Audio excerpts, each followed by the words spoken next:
오늘 함께 나누신 말씀은 구약성경 시편 23편 말씀입니다.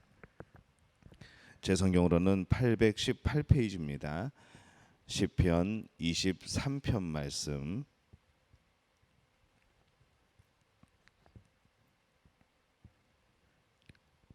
시편 23편 말씀 우리 한 목소리로 함께 봉독합니다. 여호와는 나의 목자시니 내게 부족함이 없으리로다. 그가 나를 푸른 풀밭에 누이시며 쉴만한 물가로 인도하시는도다. 내 영혼을 소생시키시고 자기 이름을 위하여 의의 길로 인도하시는도다. 내가 사망의 음침한 골짜기로 다닐지라도 해를 두려워하지 않을 것은 주께서 나와 함께 하심이라. 주의 지팡이와 막대기가 나를 안위하시나이다. 주께서 내 원수의 목전에서 내게 상을 차려주시고 기름을 내 머리에 부으셨으니 내 잔이 넘치나이다. 내 평생에 선하심과 인자하심이 반드시 나를 따르리니 내가 여호와의 집에 영원히 살리로다. 아멘. 하나님의 은혜가 오늘 여러분과 함께할 줄로 믿습니다. 오늘 그 유명한 시편 23편 말씀입니다. 이 신앙의 첫걸음은 고백에서부터 시작이 됩니다. 하나님에 대한, 그리고 예수 그리스도에 대한, 그리고 내가 하나님 앞에서, 예수 그리스도 앞에서 어떠한 존재인가, 이 나에 대한 고백을 어떻게 하는가, 이것이 바로 우리에겐 참 중요한 신앙의 첫걸음이 됩니다. 이 하나님을 창조주라고 고백한다면은 나는 피조물임을 인정한다는 것이죠. 하나님을 토기장이라고 고백을 한다면 나는 진흙 같은 존재라는 그런 뜻입니다. 시편 23편은 우리의 목자이신 하나님이 어떠한 분인가, 이 세 가지 항목으로 분명하게 제시를 하죠. 첫째는 하나님은 양들에게 공급하시는 목자라 이렇게 고백을 합니다.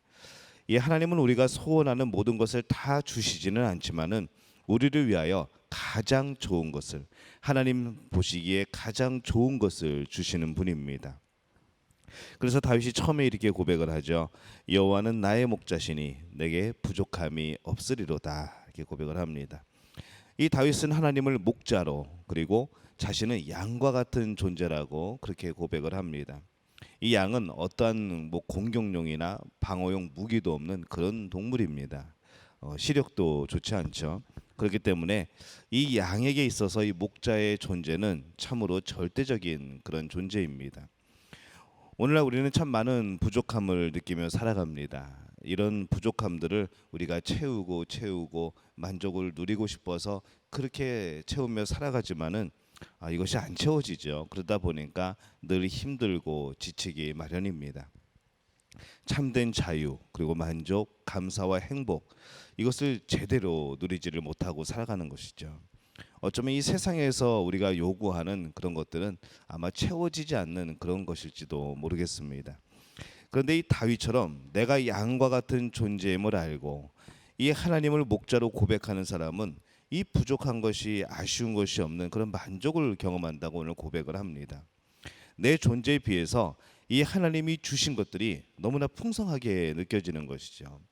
나를 정말로 대단한 사람이라고, 내가 당연히 모든 것을 누려야 되는 사람이라고 생각을 한다고 한다면은 우리는 늘 부족하기 마련입니다.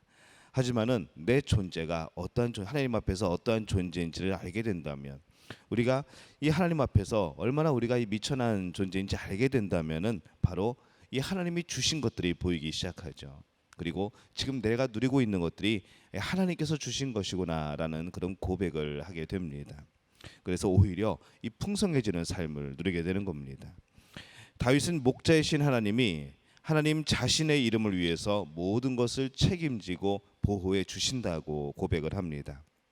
그래서 이 자기 이름을 위하여라는 말씀은 이 천지 만물을 지으시고 운행하시는 이 하나님이 그분의 이름을 걸고, 그분의 이름을 걸고서라도 책임지시겠다고 하는 이 강력한 약속이 담긴 그런 메시지죠. 우리를 푸른 풀밭, 쉴만한 물가로 인도하시고 영혼을 소생시키시고 의의 길로 인도하시겠다는 그런 다짐입니다.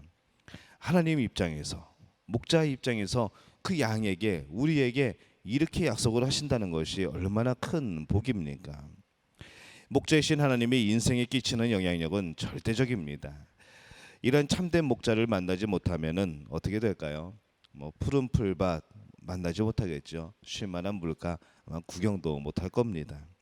영혼은 언제나 피폐해 있을 것이고 의의 길로도 갈 수가 없는 것이 되겠죠. 우리가 이 하나님을 목자로 모시고 살아가게 될 때에 이 하나님이 공급해 주시는 것에 대해서 언제나 감사하는 우리 모두가 되시기를 예수님의 이름으로 축원합니다. 이 두 번째로 하나님은 양을 보호하는 목자라 고백을 합니다.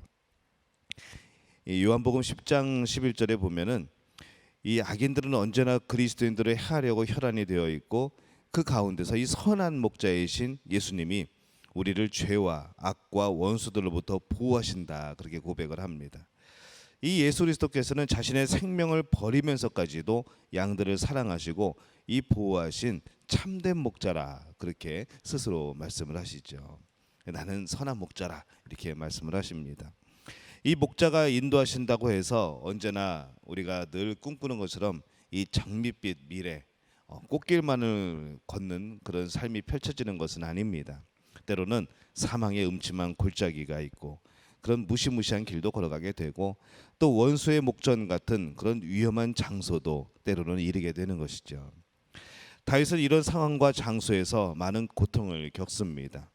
이 장인이었던 사울 왕이 다윗을 죽이려고 혈안이 되어 있었습니다. 왕이 된 이후에는 아들 압살롬이 아버지 다윗을 죽이겠다고 쿠데타를 일으키죠. 부하가 반역을 일으키고 아들 아도니아도 쿠데타를 또 모의를 합니다. 그러니까 이 다윗의 인생을 보면은 절대로 꽃길만은 아닌 것이죠. 근데 그 와중에서 다윗은 지금 이런 고백을 하는 겁니다. 수많은 실수와 잘못에도 불구하고 다윗은 목자이신 하나님을 여전히 의지하고 살았던 사람입니다. 그래서 결국 내 잔이 넘치나이다라고 고백을 할 수가 있던 것이죠. 자기의 평생에 하나님의 선하심, 그 인자하심이 반드시 나를 따를 것이라고 그렇게 확신할 수가 있었던 겁니다. 이 말씀을 보면서 5절 말씀을 보면서 그런 생각이 듭니다. 이 내 잔이 넘친다는 것, 넉넉함이죠. 신뢰이죠. 하나님이 주시는 것이 항상 그렇게 풍성하다는 그런 의미입니다. 근데 이 말씀을 보면서 음료수 광고가 생각이 납니다. 대부분의 음료수 광고는 이상하게도 하나같이 컵에 넘치게 붓습니다. 뭐 거품이 올라오든 뭐가 어떻게 되든 간에 항상 그 잔이 넘치는 모습을 보여주죠. 그것을 본 사람들은 와 저거 진짜 시원하겠다. 한편으로는 아유 저 흘러 넘치는 거 저거 아까웠다라는 생각이 들면서 그 음료수가 먹고 싶어지는 겁니다. 잘 되는 식당을 보면은 손님이 항상 차고 넘치죠. 가게를 넓히라고 그렇게 얘기를 해도 안 넓힙니다. 왜냐하면 넓어가지고 사람 별로 없는 식당보다는 좁아도 줄을 서 있더라도 오래 기다리더라도 그렇게 항상 북적거리는 식당이 더 인기가 있고 사람들을 끄는 그런 매력이 있기 때문에 그런 겁니다. 우리의 모임도 마찬가지라는 생각이 듭니다. 무엇이든 간에 넉넉한 곳에 사람이 모이는 것이죠. 마음이 넉넉하든지 먹을 것이 넉넉하든지 뭐 말씀이 넉넉하든지 그런 곳에 사람들이 모입니다. 이 성장하는 교회들을 보면은 인색하지 않고 풍성한 분위기가 있습니다. 낭비하는 것이 아니라 풍성한 분위기. 처음 방문한 사람도 아주 친절하게 환대하는 그런 교회. 이 내 잔이 넘치는 상태가 얼마나 매력적일까요? 보는 이로 하여금 감동을 주는 것이죠. 나만이 누리는 충만이 아니라 많은 사람들이 이 성령으로 충만하여 넉넉한 나의 모습을 보면서 나도 저렇게 되고 싶다라는 거죠. 나도 저렇게 살고 싶다라는 겁니다. 야, 이 교회 나오면은 나도 저렇게 성령 충만할 수 있고 저렇게 넉넉하게 저렇게 넓은 마음으로 살 수 있지 않을까라는 소망이 생기는 겁니다. 그들이 처음부터 하나님 보고 나오겠습니까?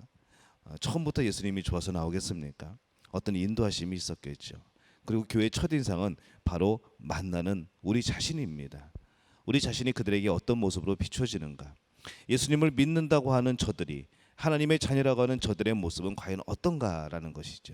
정말 넉넉한 그런 모습인지, 성령 충만하여 넘치는 모습인지, 아니면은 정말로 인색한 그런 모습이 아닌지 우리 스스로를 한번 돌이켜 볼 필요가 있습니다.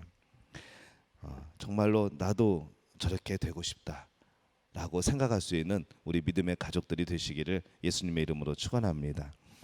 잔이 넘치는 사람은 옆에 있기만 해도 먹을 것이 생기는 것이죠. 누리는 것이 있습니다. 늘 마음이 바닥을 치는 사람이 옆에 있으면은 같이 힘든 겁니다. 내가 영적으로 풍성한 삶을 살면은 주변 사람들도 그렇게 살고 싶은 마음이 생기는 것이죠. 우리가 은혜의 생활을 하면은 주변 사람들이 우리를 따라옵니다. 저는 믿음교회 성도가 그렇게 되기를 바랍니다. 만나면 영적으로 힘을 얻게 되고 믿음교회 가족들을 만나면은 나도 함께 그 복을 받고 싶고 정말 함께 있어만 해도 그 잘 될 것 같은 그런 마음이 생기게 되는 것. 과연 이것이 누구의 변화부터 시작이 될까요? 바로 저하고 여러분의 변화부터 시작이 될 줄로 믿습니다. 풍성한 은혜는 전달되는 겁니다. 항상 우리가 넘쳐야 되는 것이죠. 우리가 축복의 통로가 되어야 됩니다. 정말로 우리가 그렇게 될 수 있기를 예수님의 이름으로 축원합니다. 자, 세 번째입니다. 하나님은 양들과 함께하는 목자라 고백을 합니다. 양을 집어삼키려는 맹수 같은 그런 원수들 앞에서도 이 풍성함을 베푸시면서 잔치를 마련해 주시는 분, 넉넉한 우리의 목자 하나님이시죠. 우리와 함께 하시는 분입니다. 주님의 양인 우리는 주님의 집에서 영원히 거할 겁니다. 우리는 과연 무엇을 따르는 인생이 되어야 되겠습니까? 우리가 목자이신 하나님을 따른다면 그분의 선하심과 인자심이 우리를 따를 것입니다. 참된 목자를 따르는 인생의 결과가 무엇일까요? 6절입니다. 내가 여호와의 집에 영원히 살리로다. 완전한 공간, 여호와의 집이죠. 하나님의 나라입니다. 절대적인 시간, 영원입니다. 그 절대적인 시간과 완전한 공간이 만나는 것이 뭔가 하면은 여호와의 집에 영원히 사는 것이죠. 둘 중 하나만 부족해도 복되다고 할 수 없습니다. 영원히 하나님의 집에 사는 것, 영원히 하나님 아버지의 집에 머무는 것, 이 모든 것이 하나님을 목자로 고백하는 자가 누리는 복인 줄로 믿습니다. 우리는 하나님을 목자로 고백하고 있습니까? 영원히 하나님의 집에서 머무는 삶을 살기를 원하고 있습니까? 이 소망과 넉넉함이 우리 믿음의 가족들에게 함께 하시기를 예수님의 이름으로 축원합니다. 우리말 성경으로 제가 시편 23편을 한 편 읽어보겠습니다. 여호와는 내 목자시니 내게 부족한 것이 없습니다. 그분이 나를 푸른 목장에 눕히시고 잔잔한 물가로 인도하십니다. 내 영혼을 회복시키시고 당신의 이름을 위해 의로운 길로 인도하십니다. 내가 죽음의 그림자가 드리운 골짜기를 지날 때라도 악한 것을 두려워하지 않는 이유는 주께서 나와 함께 계시기 때문입니다. 주의 지팡이와 막대기가 나를 지키시고 보호하십니다. 주께서 내 적들 앞에서 내게 상을 베푸시고 내 머리에 기름을 부으셨으니 내 잔이 넘칩니다. 내 평생에 선하심과 한결같은 사랑이 진실로 나와 함께 하실 테니 내가 여호와의 집에서 영원히 살 것입니다. 아멘. 이 소망과 풍성함과 넉넉함이 여러분의 삶이 되시기를 예수님의 이름으로 축원합니다.